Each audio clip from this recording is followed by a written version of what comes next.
My name is Elisabeth Ramfjord and I have been running Gallery Ramfjord for 22 years, and we are now 10 days into our fourth Artist in Residency program, which means that we have this year 4 artists working inside the gallery for a month, and we are open to the public during the weekend so that you actually can meet the artist and see the amazing works in progress. My name is Kesja Tabaczuk. I'm from Poland. Since I was a little girl, I always loved to draw and paint. I went to art school. I studied art for 6 years. Then I applied to university, but I quit after 3 days. I was always inspired by 19th century beautiful romantic painters, and I felt like the art world was all about abstract paintings. So I decided to continue self-education, just developing my skills. My name is Arne Spangereid and I am a Norwegian, and I come from a small village in the south coast of Norway. I've always loved to paint and draw from childhood, and my family, they encouraged me. I kind of had a self-directed art education, I would say. I found various teachers and studios that were teaching art in a way that appealed to me rather than enrolling in an academy. My name is Valeria Duca.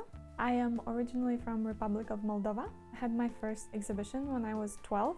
I was a kid when I started to paint, and I was taking some classes with this abstract artist. He wasn't as much teaching me as he just gave me free opportunity to play with art, and it took away from a lot of the anxiety of the blank canvas that a lot of artists have. My name is Gabriel Schmitz. I'm an artist of German origin. I think in primary school everybody was convinced that I was being a painter in the end. I don't know, maybe because I drew so much all the time. Then when I finished school, it was really the only option. Got accepted on first try to Edinburgh College of Art. I did a master down in Spain. And after that, I just became independent. First exhibitions popped up when I finished university, so I never worked as anything else but a painter, artist. I was painting every week for 6 years, trying to get better technically. At some point, I just stopped believing that I can do what I love and make a living from it. My mom, she got married again. I really wanted to make something special for the wedding anniversary. So I started with this portrait. I really enjoyed it, and then from that point I couldn't stop painting.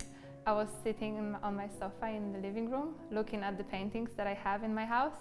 I live in a very little apartment, so I thought oh, what am I going to do with them? And I thought maybe I should try with the galleries. I was accepted by Gallery Ramfjord, and this is when my career as a full-time artist started. When I was studying at the University of Malta, me and some friends, we rented an apartment on top of an artist's studio. So I would go down and I would pay him some lira and he would teach me things. When I finished my education in Malta and moved back to Norway, I found another teacher and he was actually encouraging me to go full-time into art. But at the same time, I got a job offer from another guy who wanted to send me to America to sell his products. Traveling in America gave me more opportunities, to explore art and develop myself and travel around. And that's when I really started going into the cityscapes. It was a way to familiarize myself with cities, to take my easel and I would go down on street corners or into the park and paint city scenes. With everything that happened this year, I wasn't able to paint other people as easily as before, so I started doing a lot of self-portraits. I discovered that I could portray things that are a lot more vulnerable. Because it's so raw and personal, I feel like it connects more with people. I think it took me some time to understand what I want to communicate and to process my own feelings, which I think is a feeling very much descriptive of my generation. A feeling of being overwhelmed, trying to understand the world around us. Once I understood that I want to paint about that, I then tried to find metaphors through which I express this feeling. I've always been interested in the figure, not only a figurative painter, but the human figure as the main subject matter, really.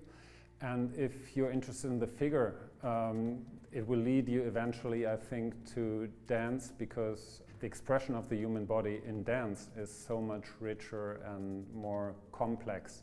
So it becomes a greater challenge, but if you stand up to it and work through it, then the satisfaction, the gratification is bigger as well. It's not exclusive as a theme, but it definitely is the one that I'm still exploring and finding so many new things to learn every day. My biggest inspiration are people. My paintings are very often portraits. I'm really interested to discuss emotions through faces.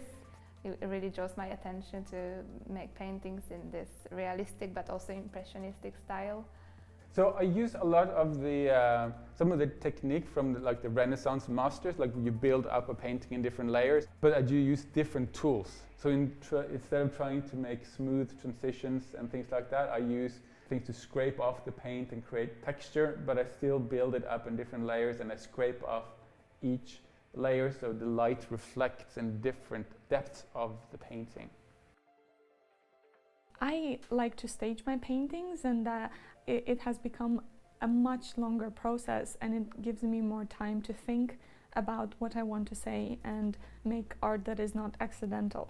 It's everything about being overwhelmed when the outside world is maybe too much, and although there is a bottle of wine there, it's actually the painting is not finished, so that is a vase.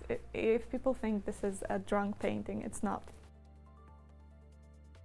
So when I came to Spain, there was dance in public spaces, so I took my camera around and took plenty of photos in broad daylight. After that, one thing led to another, and by now I know more dancers than artists, really, in Barcelona, and we collaborate on things. They get inspiration from me, I get very much inspiration from them, so it's an exchange by now. I think the innovation in painting can come from which fields of other arts do you mix with. You know, there might be music, there might be dance, there might be cinema, and all those have had a really big influence on me, I think.